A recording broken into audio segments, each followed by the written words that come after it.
Mengaji fikih aja, tasawuf kada dikajinya. Fikih hanya untuk menyelamatkan dia dari hukuman dunia, sedangkan untuk tasawuf itu menyelamatkan hukum akhirat. Kalau kita hanya belajar fikih tanpa tasawuf, kita jadi orang fasik.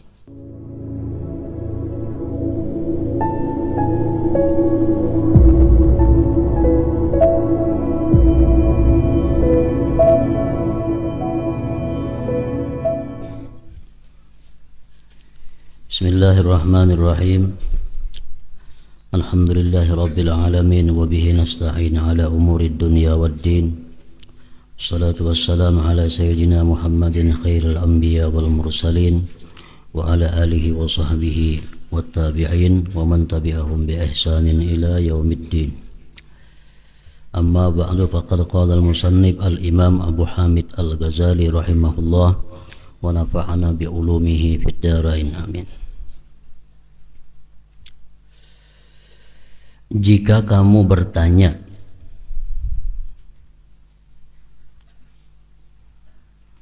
apabila kamu bertanya, jika saya tetapkan batalnya salat dan hadirnya hati saya jadikan sebagai syarat sahnya salat, maka saya menyalahi ijma' fuqaha.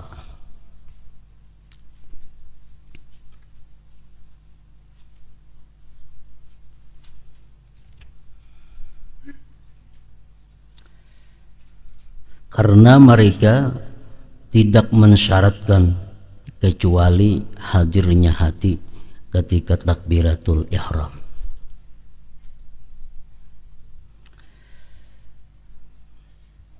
Dari keterangan-keterangan yang terdahulu,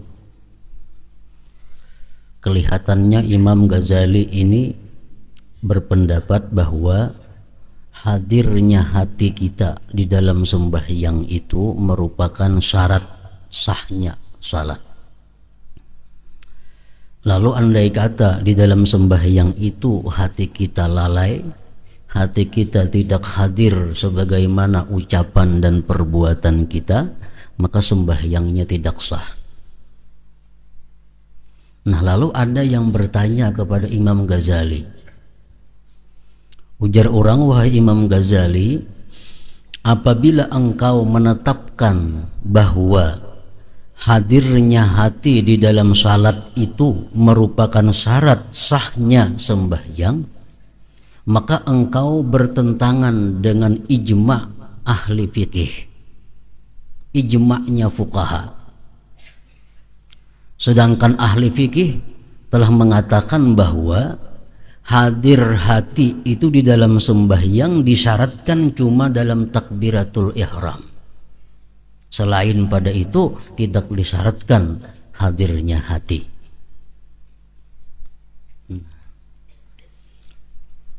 Samuaan kita sembahyang waktu kita mengucap takbiratul ihram Allahu Akbar, di situ hati kita hadir semuaan. Hadirnya apa hati kita waktu mengucap Allahu Akbar itu? Bahwa aku sembahyang fardu maghrib ini 3 rakaat karena Allah Ta'ala. Nah, ulama-ulama fikih mereka mensyaratkan hadir hati itu cukup dalam takbiratul ihram saja. Sesudah itu kada jadi masalah, baik hati kita hadir atau hati kita lalai, sembahyang sudah sah. Apabila Imam Ghazali mensyaratkan hadirnya hati ini pada seluruh sembahyang, bukan hanya dalam takbiratul ihram, berarti jero orang pian itu bertentangan dengan kesepakatan ulama fikih. Bertentangan dengan ulama fikih. Karena mereka hanya mensyaratkan hadir hati dalam takbiratul ihram. Nah, Imam Ghazali menjawab, maka ketahuilah bahwasanya telah terdahulu dalam kitabul ilmi bahwa para fuqaha, fuqaha itu jamak daripada faqih. Faqih orang yang ahli ilmu fikih, Kalaunya banyak disebut fuqaha. Bahwa para fuqaha itu tidak mengulah mengenai batin. Ujar Imam Ghazali, ulama-ulama fikih itu mereka tidak mengurus masalah batin dan tidak menguraikan tentang hati dan jalan akhirat. Tetapi mereka ulama-ulama fikih itu membangun zahir hukum-hukum agama atas zahir amal-amal anggota badan. Dan zahir amal-amal itu cukup untuk menggugurkan dibunuh dan takzir sultan hukuman pemerintah.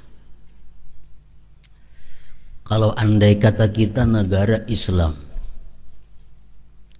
orang nang kada sembahyang itu dibunuh.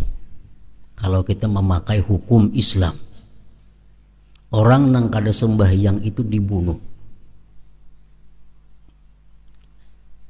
Nah, lalu kalau ada orang sembahyang, khusyukkah, kadakah, hatinya lalaikah, hadirkah, tapi ia sembahyang, dia selamat sudah daripada dibunuh dan dihukum oleh kerajaan.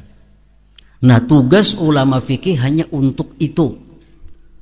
Tugas ulama fikih hanya untuk menyelamatkan manusia jangan sampai kena hukum bunuh, jangan sampai kena hukuman raja. Masalah sembahyangnya itu hatinya hadir, masalah sembahyang itu diterima Allah, itu bukan lagi wewenang ulama fikih, bukan lagi urusan fikih. Nah, jadi ujar Imam Ghazali, ulama fikih hanya tugasnya untuk membangun zahir sembahyang, sehingga dengan itu orang selamat daripada dihukum oleh kerajaan. Perkara inya di sisi Allah sembahyangnya khusyuk kada, urusan lain dari ulama fikih. Oleh karena itu ada ungkapan dari para orang terdahulu, dari para imam-imam, bahwa man tafaqqaha wala tasawwafa faqad tafassaqa. Man tafaqqaha, barang siapa belajar fikih, wala tasawwafa, dan tidak belajar tasawuf, faqad tafassaqa, dia menjadi orang yang fasik. Ini mengaji fikih aja, tasawuf kada dikajinya. Fikih hanya untuk menyelamatkan dia dari hukuman dunia, sedangkan untuk tasawuf itu menyelamatkan hukum akhirat. Kalau kita hanya belajar fikih tanpa tasawuf, kita jadi orang fasik. Contohnya, orang hanya belajar fikih zakat. Zakat itu adalah sesuatu yang sampai nisab, sampai haul tahun. Nah, sekarang kita berisi umpamanya emas 100 gram dalam bentuk bukan perhiasan, berisi emas biji 100 gram. Kita ingun emas ini sampai setahun, wajib kita mengeluarkan zakat 2,5 atau 1/40. Apabila kurang dari 1 tahun, walaupun kurangnya 1 jam, kita kada wajib mengeluarkan zakat. Nah, jadi bagi ulama fikih, kita berisi emas biji 100 gram, kita simpani bulan demi bulan, Isuk kayaknya emas ini sesudah zuhur sampai setahun, karena dulu aku nukar imbah zuhur kayaknya sampai setahun. Paginya emas tuh kujual untuk supaya jangan kena zakat. Nah, dia menurut hukum fikih terhindar daripada zakat. Kenapa? Karena sudah hilang daripada miliknya. Nah, bagi orang-orang yang berilmu tasawuf, ini adalah merupakan satu cara penghindaran diri daripada hukum Allah Subhanahu wa taala, dan ini bisa menyebabkan dia fasik. Contohnya yang lebih mudah lagi, umpamanya kita berisi toko atau kendaraan, kita tawarkan dengan palkat di muka, kendaraan ini mau dijual, hubungi nomor telepon sekian. Bila kendaraan itu berpasang tanda dijual tadi sampai setahun kada payu, kemudian payu, wajib dizakati. Nah, untuk menyelamatkan supaya jangan sampai kena zakat, isuk kayaknya sampai setahun memasang palkat dijual tadi, cabut hari ini dulu, cabut, sehingga hari ini motor kada dijual. Ini kada sampai setahun. Nah, limpuwa isuk kayaknya sehari pasang pulang palkat mobil mau dijual. Nah, menurut hukum fikih dia selamat. Kalau orang itu kada berzakat itu ditangkap oleh pemerintah Islam, dihukum. Nah, untuk menghindari hukum, dia sudah terhindar daripada hukum. Karena dia sudah kada wajib zakat, karena pada hari sampai itu kada dijualnya lagi motornya. Tapi bagi ilmu tasawuf ini merupakan mengulu-ulu hukum Allah Subhanahu wa taala, dan ini mengakibatkan fasiknya seseorang. Nah, sama sembahyang tadi. Kalau kita sembahyang sesuai syaratnya, sesuai rukunnya, sesuai bacaannya, gerak-geriknya pas, sembahyang kita itu sudah dianggap oleh ulama fikih sah, dan dia selamat daripada ancaman hukuman dari pemerintah Islam. Tapi kalau sembahyangnya kada khusyuk, sembahyangnya kada hadir hatinya, tertolak di sisi Allah. Nah, ulama fikih kada mengurus urusan Allah Ta'ala itu, hanya mengurus bahwa dia ini selamat daripada hukum dunia. Nah, jadi kada kawa dibandingkan antara fikih dan tasawuf, cuma kedua-duanya wajib dikuasai, wajib dipelajari. Sebab kalau kita hanya mempelajari fikih tanpa tasawuf, kita akan menjadi orang yang fasik tadi.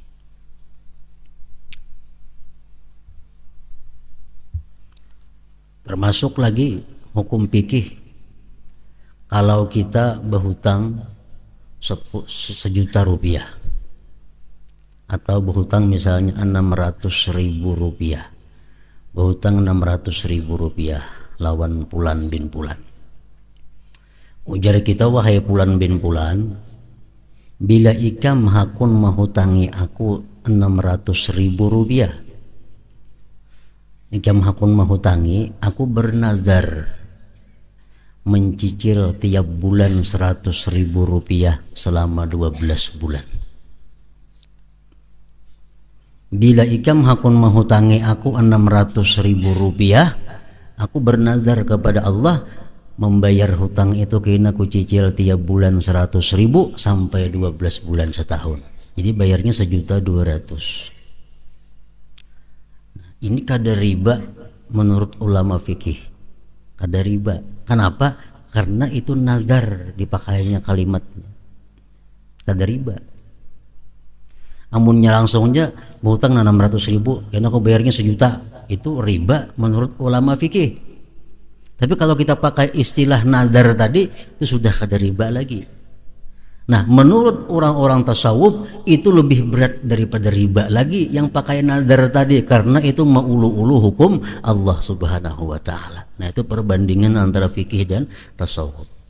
Siapa yang hanya belajar ilmu fikih tapi kada belajar tasawuf, tafassaka, dia akan menjadi orang yang fasik.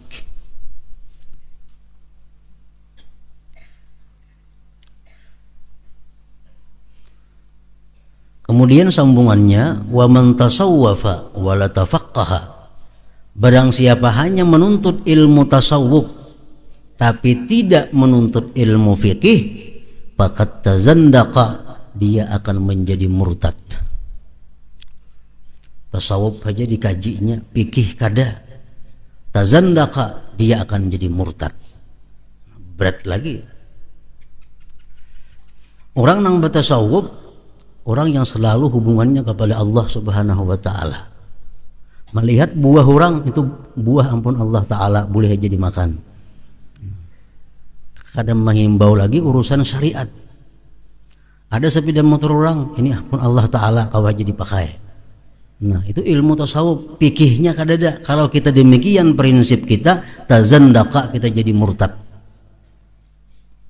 Kada perlu sembahyang, rukuk, sujud, yang penting ingat lawan Allah Ta'ala cukup sudah, itu tasawuf. Tapi kada berfikih, nah murtad jadinya. Nah, itu wa man tafaqqaha wa tasawwafa, siapa yang belajar fikih kemudian dia belajar tasawuf, faqad sa'ida, maka dia sungguh beruntung. Nah, dia belajar fikih untuk membujurakan ruku, sujud, takbiratul ihram, dan dia belajar tasawuf untuk mengisi apa yang dilakukan hati waktu sujud, apa yang dilakukan hati waktu ruku. Nah, tasawufnya. Kalau kita belajar keduanya diganding fikih dan tasawuf, faqad sa'ida, beruntung. Nah, jadi urusan fikih hanya urusan dunia. Adapun bahwasanya itu bermanfaat di akhirat, adapun bahwasanya itu bermanfaat di akhirat, maka bukan termasuk batasan-batasan fikih. Di zaman Rasulullah Sallallahu Alaihi Wasallam, para sahabat ini disuruh berperang. Siapa yang mengucap kalimat syahadatain, terpelihara darahnya dan hartanya. Walaupun yang mengucap itu hanya di lisannya, tapi hatinya kadang mengakui dia selamat sudah dirinya dan hartanya. Itu fikih. Perkara ini di sisi Allah bujur-bujur ba Islam atau kada, itu urusan tasawuf. Pokoknya sahabat Nabi itu bila hendak menimpas orang itu bersahadat, kada jadi nimpas, kada boleh lagi. Karena dia zahirnya sudah bersahadat. Nah, apakah syahadat sampai ke hatinya atau kada, itu bukan urusan fikih lagi. Yang penting fikih ini menyelamatkan dia daripada dibunuh karena sudah mengucap dua kalimat syahadat.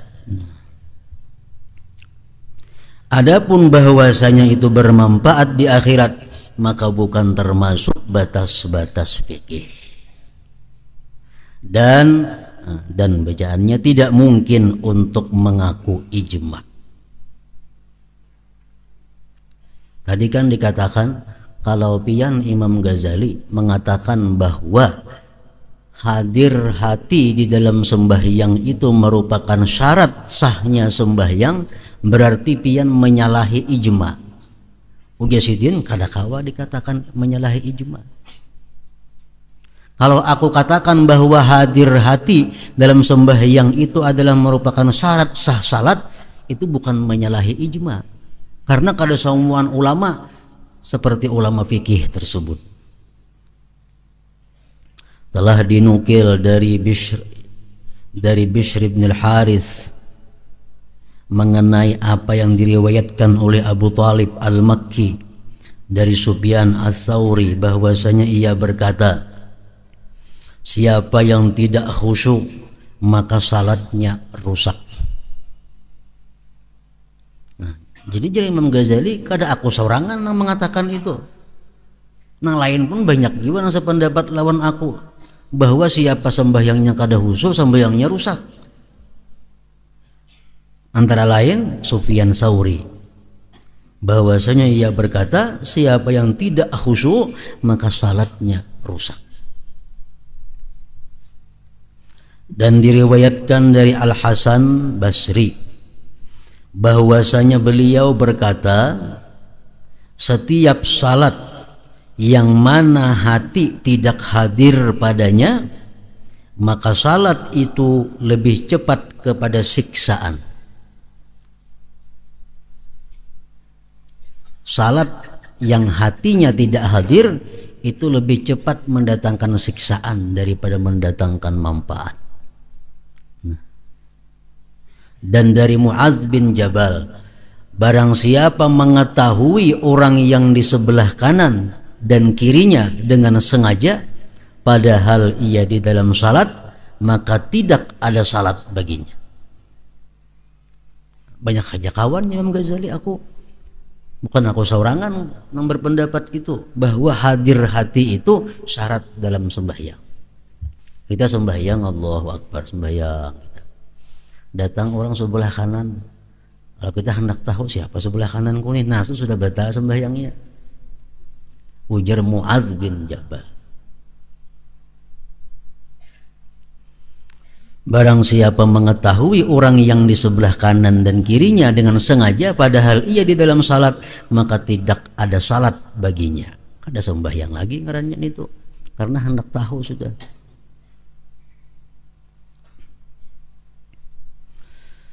Dan ia Mu'adz meriwayatkan juga dengan disanadkan Rasulullah sallallahu alaihi wasallam bersabda, "Innal 'abda la yusalli as-salata la yuktabu lahu sulusuha wa la ushruha wa innama yuktabu lil 'abdi min salatihi ma aqala minha."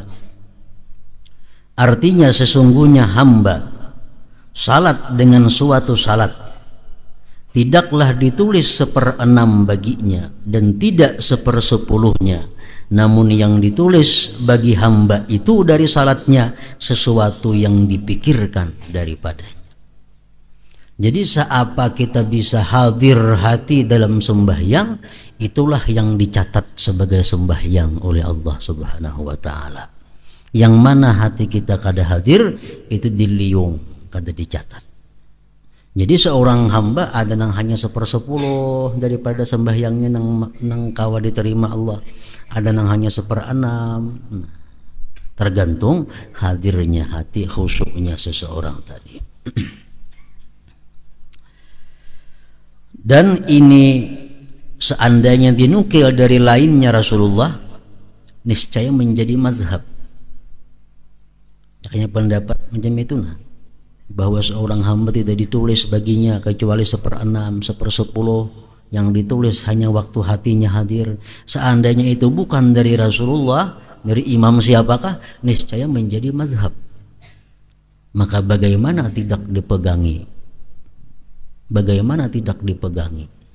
Jadi artinya ulama-ulama yang mengatakan bahwa khusyuk atau hadir hati merupakan syarat sahnya sembahyang, itu banyak ulama-ulamanya, bukan sedikit.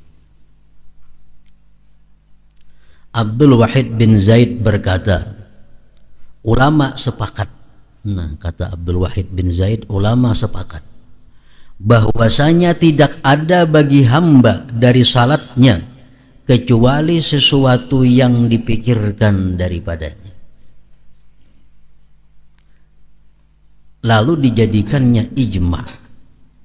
Abdul Wahid bin Zaid mengatakan ijma, sepakat ulama bahwa tidak ada bagi hamba dari salatnya kecuali sesuatu yang dipikirkan daripadanya. Makanya diusahakan kita memperbanyak sembahyang sunat, terutama sembahyang qabliyah ba'diyah, agar apa? Menutupi kekurangan-kekurangan yang ada dalam sembahyang fardu itu. Sebab sembahyang fardu misalnya kita dalam 4 rakaat cuma dihitung paling-paling 1 rakaat yang terbilang khusyuk. Di salat qabliyah kita 1 rakaat di khusyuk, di salat ba'diyah 1 rakaat khusyuk, digabung jadi 3 rakaat khusyuk. 3 rakaat khusyuk. Jadi kegunaan salatnya qabliyah, ba'diyah itu untuk menyempurnakan sembahyang nang fardu itu. Yang benar adalah kembali mana tadi? Sesuatu yang dinukil dari jenis ini dari para fuqaha yang wara' dan para ulama akhirat adalah lebih banyak daripada untuk dihitung. Banyak lain pada itu lagi ulama-ulama yang berpendapat demikian. Yang benar adalah kembali kepada dalil-dalil syara' dan hadis-hadis. Sedangkan asar perkataan para sahabat adalah jelas dalam syarat ini. Hanya saja kedudukan fatwa mengenai pembebanan yang zahir itu diperkirakan dengan kadar keterbatasan manusia.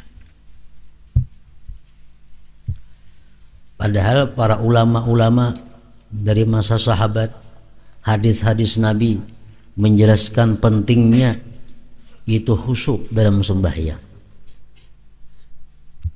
Cuma untuk difatwakan kepada umum, itu tergantung karena keterbatasan manusia.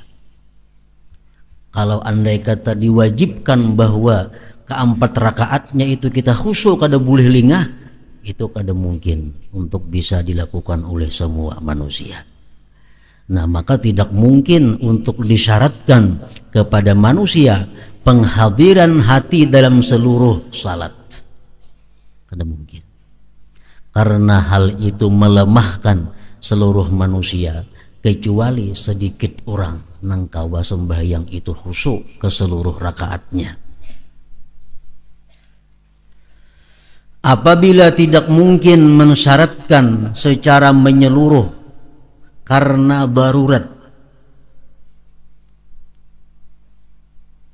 setiap orang sembahyang harus mesti khusyuk keempat rakaatnya, kada boleh lingah hatinya. Kada mungkin mensyaratkan itu karena darurat. Maka tidak ada jalan kepadanya kecuali disyaratkan daripadanya sesuatu yang disebut dengan nama itu kehadiran walaupun sejenak. Berhubung orang khusyuk itu kada mungkin kawa keempat rakaatnya, maka disyaratkan barang satu mat asal ada khusyuk, barang sejenak asal ada khusyuk. Apabila sejenaknya itu, nah, dan seutama-utama waktu yang sejenak itu adalah ketika takbiratul ihram. Lalu kita batasi dalam pembebanan itu dengannya. Jadi sekurang-kurang khusyuk minimal dalam takbiratul ihram itu. Karena kalau kita katakan bahwa seluruhnya mesti khusyuk, itu kada kawa. Lalu hukumnya hukum darurat jadinya. Hukum darurat.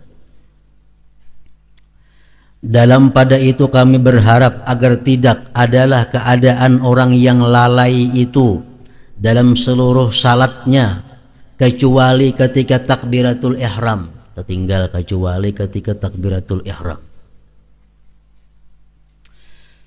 Dalam pada itu kami berharap agar tidak adalah keadaan orang yang lalai itu dalam seluruh salatnya kecuali ketika takbiratul ihram, seperti keadaan orang yang meninggalkan secara keseluruhan.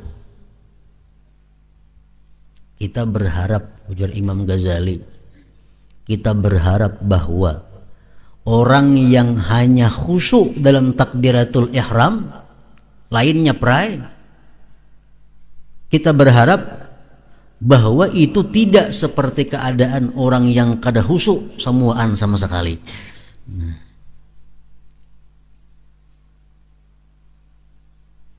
Mulai Allahu Akbar sampai salamnya kada khusyuk. Nah, kita berharap orang nang khusyuk hanya hingga takbiratul ihram lebih baik daripada itu.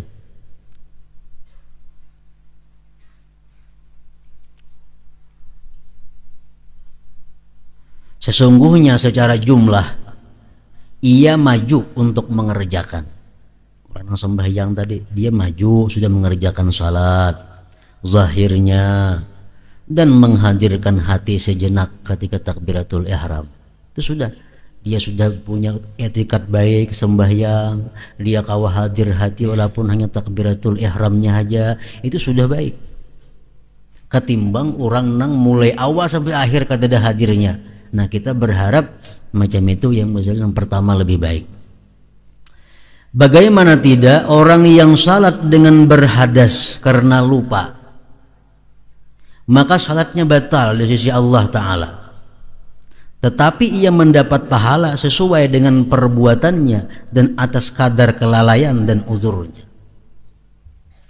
Kan sudah dibikin peraturan dalam hukum fikih. Kalau kita ragu-ragu, apakah aku ini batal kah wudu? Kada kah? Batal kada? Batal kada? Fikih sudah menetapkan itu kada batal. Lain halnya kita ragu-ragu, aku tadi berwudu kah belum kah? Fikih menetapkan belum. Walaupun kita sudah berwudu. Tapi karena ragu-ragu asa berwudu asa belum, fikih menetapkan belum artinya. Nah, lain kalau batal, aku ini batal kah kada kah? Tadi berwudu mbah maghrib, asa batal asa kada, fikih menetapkan itu kada batal. Walaupun inya batal pada sebenarnya, tapi hukum fikih mengatakan itu kada batal. Nah, sembahyangnya Di sisi Allah sembahyangnya kada sah. Tapi tetap dia diberi pahala oleh Allah, tetap diberi pahala. Kenapa? Karena dia mengamalkan hukum itu. Tetap diberi pahala oleh Allah Subhanahu wa taala walaupun kada pahala sembahyang. Karena sembahyangnya di sisi Allah batal.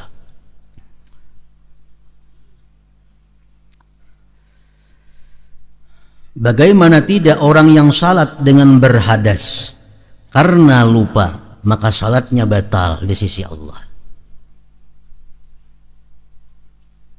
Tetapi ia mendapat pahala sesuai dengan perbuatannya dan atas kadar kelalaian dari uzurnya. Kayak sembahyang kita ragu-ragu 3 rakaat kah 4 rakaat kah, fikih sudah menetapkan ambil 3, walaupun di sisi Allah kita memang sudah 4, tapi ilmu fikih menetapkan kita manusia supaya ambil yang lebih apik.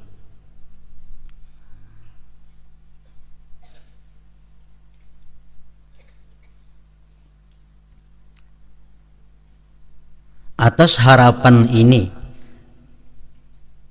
harapan yang mana? Harapan bahwa orang yang sembahyang khusyuknya hanya takbiratul ihram, yang lainnya perai. Harapan lebih baik dari orang yang kada khusyuk sama sekali. Itu harapan macam itu. Tapi ada juga khawatirnya. Maka dikhawatirkan keadaannya itu lebih keras daripada keadaan orang yang meninggalkan. Jadi kemungkinan ada juga ujar Imam Ghazali, orang yang sembahyangnya hanya khusyuk di takbiratul ihram, yang lainnya perai, itu bisa juga mungkin lebih buruk daripada orang yang mulai awal sampai akhir kada khusyuk. Nah, 2 kemungkinan. Kita berharap orang yang khusyuk hanya takbiratul ihram lebih baik daripada yang kada khusyuk sama sekali. Tapi bisa jadi orang yang khusyuknya perai sama sekali lebih baik daripada orang yang hanya khusyuknya cuma takbiratul ihram. Nah, itu bahayanya ada, khawatirnya di situ. Sebab bandingannya ada. Bagaimana tidak orang yang menghadiri pengabdian dan memperinting dalam pengabdian itu dan berbicara dengan pembicaraan yang menghinakan adalah lebih parah daripada orang yang menghindar dari pengabdian sama sekali. Nah, tadi kan muncul ingat satu mat nih, mbak itu mulai mahul-hul tay lagi. Ada nang ini kada ingat sama sekali mulai awal. Nah, barangkali nomor 2 lebih baik. Sama kita lawan raja, bepandir kita satu mat, mbak itu mau ulu-ulu. Ada nang saya kuninya mulai awal kada bepandir lawan raja, mana baiknya? Baik nang kedua ini. Nah, jadi sembahyangnya itu ada kemungkinan lebih baik daripada nang kedua, ada kemungkinan lebih buruk. Nah, apabila berlawanan sebab-sebab takut dan harapan, maka urusan itu menjadi berbahaya pada dirinya. Maka atas mulah memilih sesudahnya dalam berhati-hati dan menganggap inti. Dalam pada itu, maka tidak ada keinginan pada menyalahi fuqaha pada apa yang mereka fatwakan dari sahnya salat dengan lalai. Sesungguhnya hal itu termasuk fatwa darurat sebagaimana perhatian yang terdahulu. Nah, jadi intinya menurut Imam Ghazali ini bahwa kita sembahyang itu mesti diusahakan, bahwa hadir hati itu jangan cuma takbiratul ihram. Hendaknya waktu rukuk hati kita ada juga hadir, walaupun rukuk nang pada rakaat nang kaberapa kan hadir, pokoknya asal ada lebihnya daripada takbiratul ihram. Sebab kalau kita hanya khusyuk cuma ingat Allahu Akbar takbiratul ihram, itu hanya menurut fikih saja semacam nang sah. Menurut ulama-ulama lain tadi belum cukup syarat sahnya. Nah, jadi takbiratul ihram Allahu Akbar, kita hadir dan hati itu kita sembahyang zuhur menghadap kiblat mengikut imam karena Allah. Jangan ke situ aja hati hadir, tambahi di lain-lain lagi. Waktu ruku kakeknya hadirkan hati, sujud hadirkan hati, supaya sembahyang kita ini ada bagian daripada tasawufnya, bukan hanya fikihnya. Barang siapa yang mengetahui rahasia salat, maka ia mengetahui bahwa lalai itu berlawanan dengannya salat. Tetapi telah kami sebutkan pada bab perbedaan antara ilmu batin dan ilmu zahir dalam kitab Qawaidul Aqaid, bahwa keterbatasan makhluk itu adalah salah satu sebab yang menghalangi dari penjelasan setiap rahasia syara yang terbuka. Namun hendaknya kita ringkas pada kadar ini mengenai pembahasan itu, karena di dalamnya terdapat sesuatu yang memuaskan bagi seorang murid yang mencari jalan akhirat. Adapun orang yang membantah dan mengubarkan keburukan, maka kami tidak bertujuan berbicara dengannya sekarang. Orang memperdebatkan masalah khusyuk macam ini macam itu, kami tidak mengurusi itu, jadi Imam Ghazali. Kesimpulan pembicaraan bahwa hadirnya hati itu adalah roh salat, dan sekurang-kurang sesuatu yang menjadikan roh itu tinggal tetap adalah hadirnya hati ketika takbiratul ihram. Maka kurang daripadanya adalah kebinasaan. Dan dengan kadar tambah atasnya, maka roh itu menjadi lapang dalam bagian-bagian salat. Makin banyak hati kita hadir waktu salat, makin leluasa roh di dalam salat itu. Berapa banyak orang yang hidup yang tidak ada gerak padanya. Banyak orang yang hanya bernapas saja, tapi kadang kau menggerakkan tangan, kadang kau menggerakkan batis, apalagi menggerakkan awak, kadang kau padahalnya bernapas saja, hidup saja. Adalah manfaatnya, karena kalau lebih manfaat lagi, bahkan menyusahkan nang sihat, menyusahkan nang hidup. Tapi hidupnya. Berapa banyak orang yang hidup yang tidak ada gerak padanya, dekat dengan orang yang mati, parak sudah lawan mati. Maka salat orang yang lalai pada seluruh salatnya kecuali ketika takbiratul ihram adalah seperti orang yang hidup yang tidak ada geraknya. Roh ditenggorokan sudah, bernapas saja, bernapas.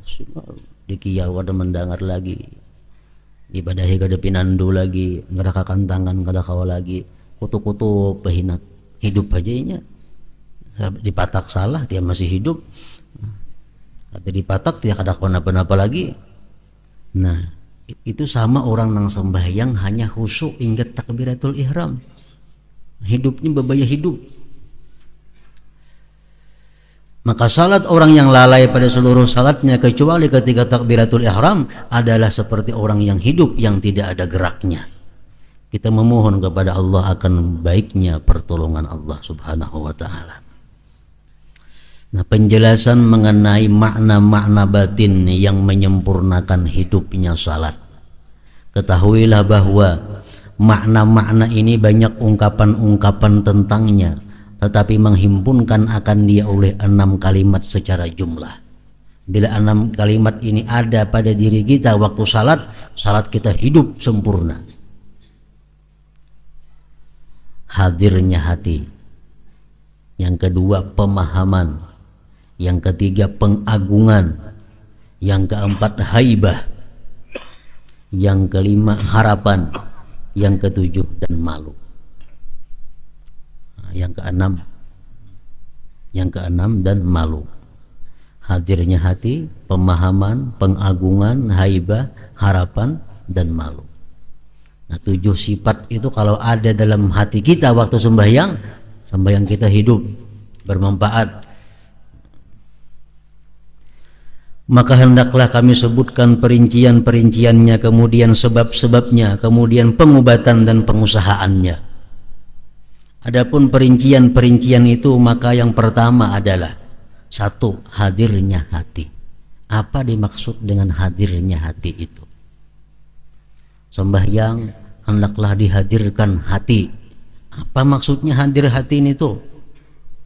Kami maksudkan dengannya adalah hati itu kosong dari selain apa yang bercampur padanya dan bercakap-cakap dengannya. Maka ilmu tentang perbuatan dan perkataan itu menjadi disertakan dengan keduanya. Dan pikiran itu tidak menembus pada selain keduanya. Itu ngarannya hadir hati. Mulut kita membaca Bismillahirrahmanirrahim, hati pun Bismillahirrahmanirrahim juga. Mulut kita membaca Alhamdulillahirrabbilalamin, hati pun membaca Alhamdulillahirrabbilalamin juga. Awak kita ruku, hati pun sadar bahwa aku ini sedang ruku. Kita i'tidal, hati kita sadar bahwa kita sedang i'tidal. Nah itu ngarannya hadir hati. Mulut membaca Assalamualaikum ayyuhan nabiyyu wa rahmatullahi wa barakatuh. Hati pun sadar bahwa mulut kita mengucap Assalamualaikum ayyuhan nabiyyu wa rahmatullahi wa barakatuh. Itu artinya hadir hati. Bila hati kita di luar daripada gerak-gerik tubuh, hati kita di luar daripada apa yang kita ucapkan, lalai ngarannya, lingah ngarannya.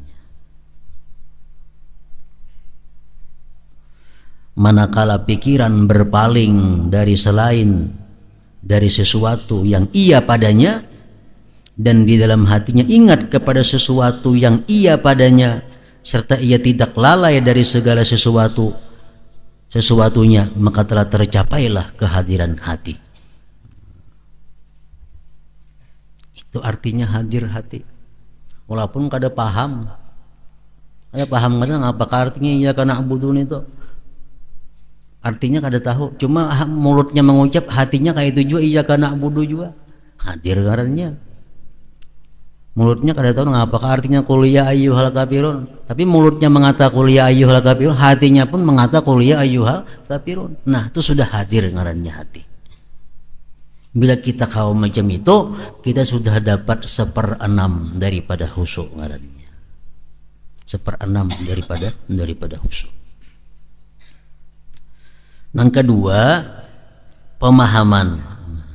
Tetapi pemahaman bagi makna al-kalam, pemahaman makna ucapan kita adalah urusan yang dibalik hadirnya hati. Pemahaman itu lain lagi.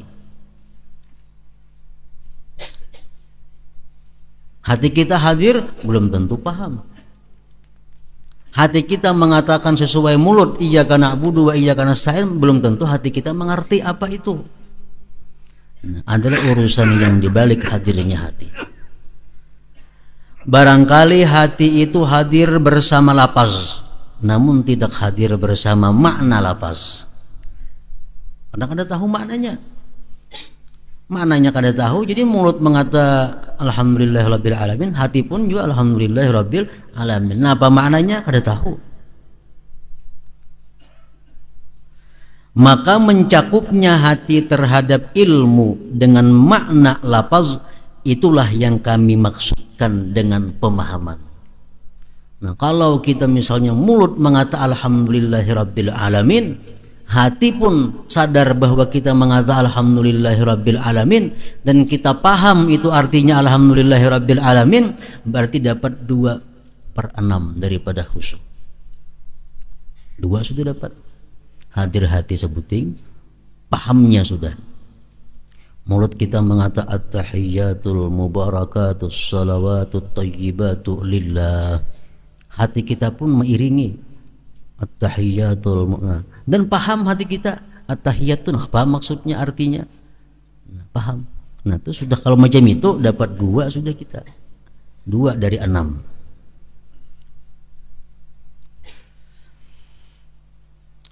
Ini adalah makam yang mana manusia berbeda-beda padanya, karena manusia tidak bersamaan di dalam memahami makna-makna Al-Quran dan tasbih-tasbih. Banyak dari makna-makna yang halus yang dipahami oleh orang yang salat di tengah-tengah salat dan sebelumnya tidak terlintas di hatinya sebelum itu. Mengenai pemahaman tentang makna-makna Al-Quran ini, manusia kada sama. Ada yang pahamannya hanya ingat alhamdulillahirabbil alamin, hanya paham segala puji bagi Allah semesta alam. Pahamannya ada enggak situ aja, sudah paham maknanya. Ada yang luas luar biasa, tergantung manusianya. Dari segi ini maka salat itu mencegah dari kekejian dan kemunkaran. Karena sesungguhnya salat itu memahami beberapa urusan yang mana urusan-urusan itu pastilah mencegah dari kekejian. Yang ketiga, adapun pengagungan, maka itu adalah urusan yang dibalik hadirnya hati dan pemahaman. Hati kita hadir, hati kita paham, belum tentu mengagungkan, belum tentu memuliakan. Karena seseorang itu berbicara kepada hambanya, pembantunya, dengan perkataan di mana ia hadir hati padanya dan memahami maknanya, namun ia tidak mengagungkan kepadanya. Kita berpandir lawan susuruhan kita, ikamlah, pembantulah, imbah ini kan bemasak, kayaknya hanya dikam berbasuh, hanya dikam jamur. Nah, kita berpandir lawan pembantu, hati kita hadir tuh, dan kita paham apa yang kita ucapkan. Cuma adalah ta'zim lawan pembantu hati kita kada ada Allah. Adalah mengagungkan lawan pembantu waktu berpandir itu kada ada. Padahal paham apa yang kita ucapkan, hati kita hadir dengan apa yang kita ucapkan, cuma kada ada ta'zimnya, kada ada pengagungannya. Maka mengagungkan itu tambahan atas keduanya. Kadang-kadang kita mengagungkan orang yang kita hadapi Allah Subhanahu wa ta'ala, kalau hati kita kada hadir, kalau kita kada paham, kita kada kau mengagungkan. Pengagungan ini hendaknya nomor 3, hati kita hadir dulu, paham dahulu, hanya bisa mengagungkan orang yang kita pandiri ini, orang yang kita munajati ini, Allah Subhanahu wa ta'ala. Yang keempat, nah sini yang ketiga, berarti keempat nih. Adapun haibah, haibah ini artinya ketakutan disertai hormat. Kita sembahyang, kita mengucap tasbih, kita mengucap Al-Quran, itu kita ada perasaan takut kepada orang yang kita agungkan tadi. Kita ada perasaan segan kepada orang yang kita agungkan tadi. Yang tempat timbulnya adalah pengagungan. Karena orang yang tidak takut tidak disebut orang yang ketakutan haib. Takut terhadap kala dan jahatnya perilaku hamba dan sesuatu yang berlaku pada tempatnya dari sebab-sebab yang rendah hina, tidaklah disebut ketakutan mahabah.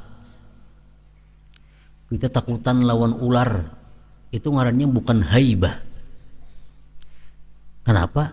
Karena kita takut bukan kita mengagungkan ular, kada. Kita takut kepada penjahat bukan karena mengagungkan penjahat, tapi takut. Nah, takutnya itu bahasanya bukan haibah, bahasa Arabnya. Kalau haibah ini kita takut kepada orang itu karena kemuliaan keagungan yang ada pada orang itu, ngarannya haibah. Tetapi ketakutan mahabah atau haibah terhadap sultan yang dihormati itu disebut ketakutan mahabah. Haibah sama aja, adalah takut yang sumbernya dari pemuliaan. Kita mengagungkan Allah, kita takut kepada Allah, takut datangnya dari sifat agung yang ada pada Allah. Nah, itu haibah. Lain khauf, khauf nang kha betitik nih tuh, kha waw fa khauf, itu ular, takutan kita tuh khauf bahasanya. Lawan penjahat takutan khauf nih tuh. Kalau haibah lain takutnya, takut karena orang itu agung. Yang kelima adalah harapan. Maka tidak ragu bahwasanya itu adalah tambahan banyak orang yang mengagungkan salah seorang raja karena takut terhadap kewibawaannya atau takut terhadap tindakannya, tetapi ia tidak mengharap pahalanya. Sedangkan hamba itu sayogianya dengan salatnya untuk berharap terhadap pahala Allah Azza wa Jal, sebagaimana ia takut kepada siksa Allah Azza wa Jal disebabkan kelalaiannya. Jadi sembahyang itu ada juga mengharap. Kita agungkan, kita mengagungkan Allah, dan kita takut terhadap kebesaran keagungan Allah.